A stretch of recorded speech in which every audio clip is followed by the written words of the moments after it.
селянина Маргарита, з'являюся екскурсоводом Народного літературного музею імені Панченки. У ім сабрана велика колькасць музейных прадметаў, якія расказваюць пра жыццё паэта і яго стасункі з людзьмі. Іх налічваецца 1136. Кожны з іх можа расказаць невялікую цікавую гісторыю, звязаную з асобай паэта. А пазнаёміцца з некаторымі з іх мы запрашаем праз нашу экскурсію «Вялікая салдацкая дарога». Мастацкі летапіс Вялікай Айчыннай вайны немагчыма стварыць аднаму паэту, які б ён таленавіты не быў.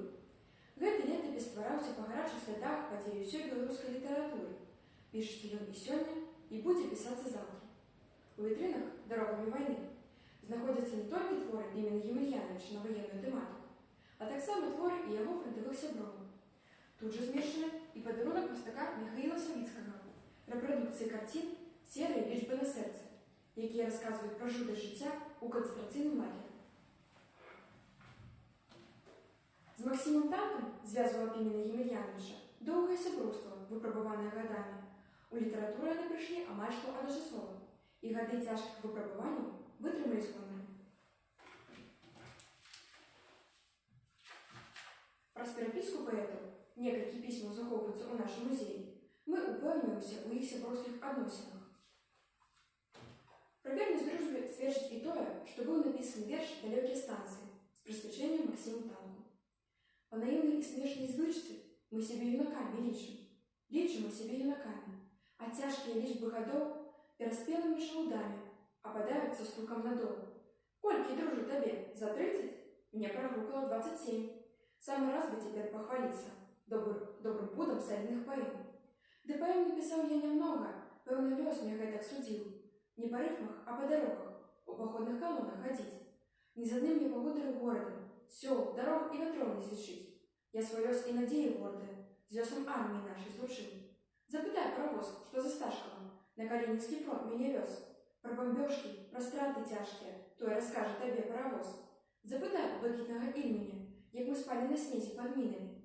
Праўды горкая не заслоніць, пра голодныя дні мы сонім, а пра кулі гомельскі лес, а пра дым і агонь Смаленск. У нашым музеі знаходзяцца два перакідныя альбомы, зробленыя з празрыстага матэрыялу. У іх знаходзяцца фотаздымкі ў храналагічнай паслядоўнасці, па якіх можна даведацца пра жыццёвы і творчы шлях паэта. Вядома, што ў 1944 годзе Пімен Емельянович па волі лёсу быў у Іране. Гэта фотаздымак, які сведчыць пра той час, і ў яго нараджаецца цэлы цыкл вершаў пад назвай «Іранскі дзённік».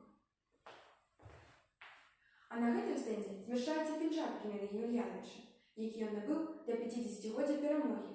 Тут і медалі за баявыя заслугі, ёсць ордэн Айчыннай вайны другой ступені. Але пінжак не ўдалося апрануць паэту ў дзень свята, так як Пімен Емельянович памёр 2 красавіка 1995 года. Дзяржава высока ацаніла яшчэ пры жыцці працу паэта. Ён быў узагароджаны ордэнам Леніна, 3 ордэнамі працоўнага чырвонага сцяга, 2 знак пашаны, ордэнам кастрычніцкай рэвалюцыі. Але самае галоўнае гэта тое, што вялікая творчая спадчына паэта засталася нам, суайчыннікам, і мы можам з задавальненнем перачытаць выдатныя творы народнага паэта Беларусі. Запрашаем вас да нас у госці. Дзякуем за ўвагу!